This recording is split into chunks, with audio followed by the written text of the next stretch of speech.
Our chicken thigh and chicken legs. So, sutanghon ang ating recipe today. But, sutanghon na gisado. Ayan. Sinislice ko lang ang dalawang chicken legs and thigh para madali siyang maluto, ma-fry. And now, we put our silver soy sauce. So, ganito talaga ko guys. Kailangan ko na siya i-season. So, tatlong. Para luminamnam, malinamnam ang ating, ayan na, nagtagak-tagak na. And now, our oyster sauce. Happy Sunday! Greetings from Europe, Croatia. Ito siya, Oriental Thai.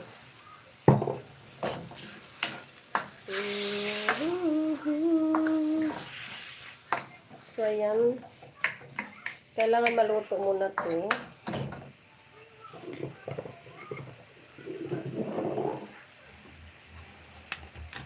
So, more on olive oil. Ayan, guys.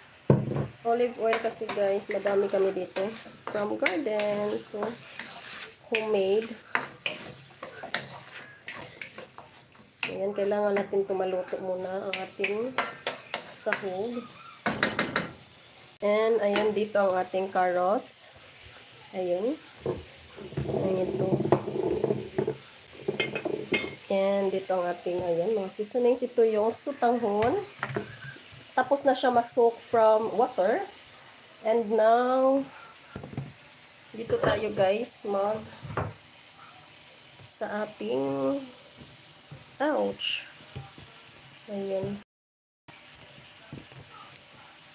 Magano tayo guys ng ating from garden. Itong shallots na ito. Kailangan muna natin mag-sina.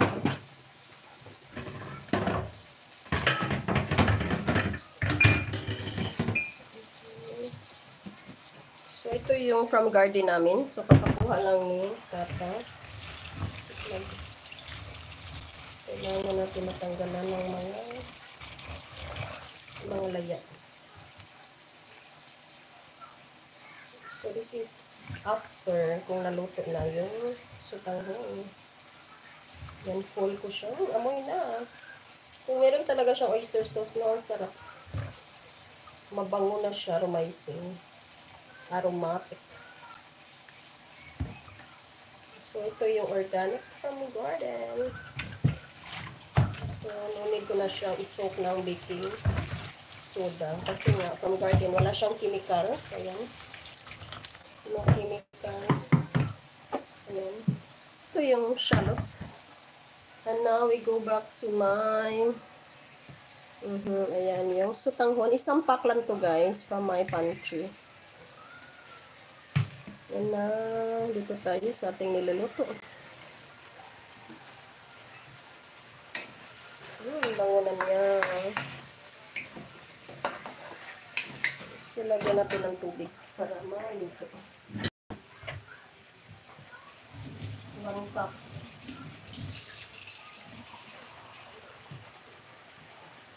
Pasta is life talaga dito, or pancit is life. 28 million viewers, shout out. Best regards from Europe, Croatia. Yummy, yummy, yes.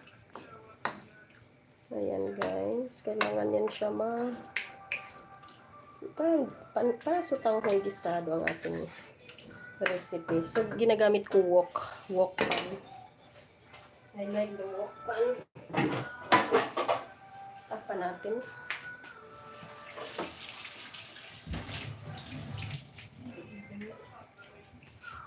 Para talagang wala na ating pang-trato.